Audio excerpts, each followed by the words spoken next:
Now today's topic is linear equation in two variable. Linear equation in two variable ये state board की जो book है उसमें 9th standard में भी है, 10th स्टैंडर्ड में भी है और सीबीएसई की 10th की टेक्स्ट बुक में ये चैप्टर है जो अभी हम आज आपको एक्सप्लेन करेंगे। पहले मुझे ये बताइए, can anybody define linear equation in two variable, या उसके बारे में कोई कुछ बोल सकता है? जल्दी थोड़ा स्पीड में बोलिए, टाइम कम है अपने पास।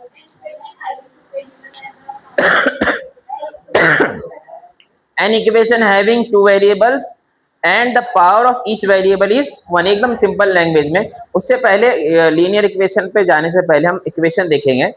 एक्सप्रेशन तो आपको पता होगा, ये एक्सप्रेशन है 5x + 2 और ये भी एक एक्सप्रेशन है। इसके साथ जो है x का पावर 0 होता है, वो भी एक एक्सप्रेशन है।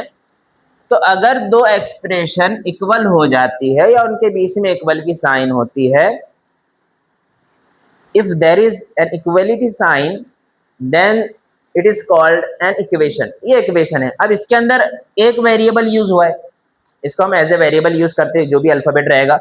ये वेरिएबल है, वेरिएबल के साथ जो नंबर होता है इसको कोएफिशिएंट बोलते हैं और ये दोनों कांस्टेंट है। ठीक है, दो एक्सप्रेशन इक्वल है, वो इक्वेशन हो जाएगी। अब यहाँ पर एक वेरिएबल यूज हुआ है, दो वेरिएबल रहेंगे तो इक्वेशन इन टू वेरिएबल हम बोलेंगे। ठीक है, तो यहाँ पर हम आते हैं हमारे टॉपिक पर, linear equation in two variable. Cut कर दो इसको। ठीक है, linear equation in two variable. ठीक है, an equation having two variables and the power of each variable is 1, then the equation is called linear equation in two variable. Standard form of linear equation: ax plus by is equal to c, या plus c is equal to 0, or we can write ax plus by is equal to c.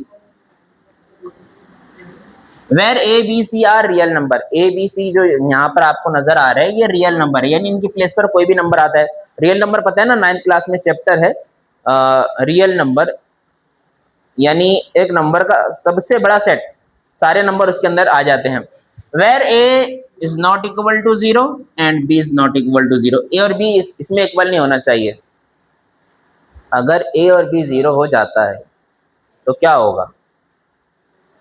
मान लीजिए अगर a 0 हो जाएगा तो ये पूरा term 0 हो जाएगा, उज़ैर ये पूरा टर्म 0 हो जाएगा। फिर उसमें एक वेरिएबल बचेगा, हम उसको बोलेंगे linear equation in one variable. ठीक है, यहाँ पर वेरिएबल का पावर 1 रहेगा, वेरिएबल का पावर 2 रहेगा तो क्या बोलेंगे? वेरिएबल का पावर अगर 2 हो जाएगा तो क्वाड्रेटिक, 3 हो जाएगा तो क्यूबिक। ठीक है, तो ये स्टैंडर्ड फॉर्म है linear equation in two variable की।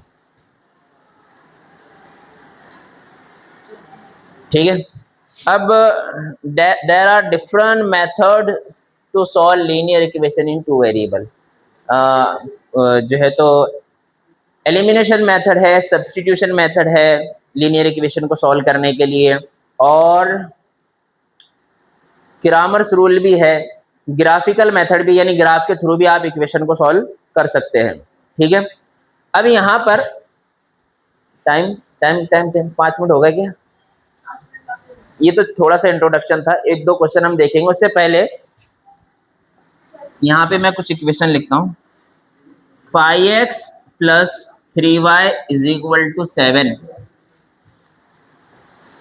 यहाँ पर टू वेरिएबल्स हमने यूज किए और वेरिएबल का पावर कुछ भी नहीं है, मतलब वेरिएबल का पावर 1 होता है। तो टू वेरिएबल और पावर 1, एक इक्वेशन आप बोलिए लीनियर इक्वेशन, बोलिए जल्दी से स्पीड में। Yes anyone? Yes, other than X and Y, X और वाई के अलावा कोई? 7a + 5b = 0 भी लिख सकते हैं, 10 भी ले सकते हैं। m + n = 0। अगर वेरिएबल रूट में आता है x √x + y = 7, क्या linear equation in two variable रहेगी? वेरिएबल तो 2 है, लीनियर इक्वेशन नहीं रहेगी। क्यों? रूट है, रूट का पावर मतलब उसका x, उसका पावर कितना हो जाएगा? 1/2 हो जाएगा। पावर कितना होना चाहिए? 1 होना चाहिए। और x डिवीजन में भी नहीं आना चाहिए, रेसिप्रोकल करेंगे तो x⁻⁻1 उसका पावर हो जाएगा। तो ये थोड़ा सा शॉर्ट इंट्रोडक्शन था। इसके बाद हम जो है तो क्वेश्चन देखते हैं।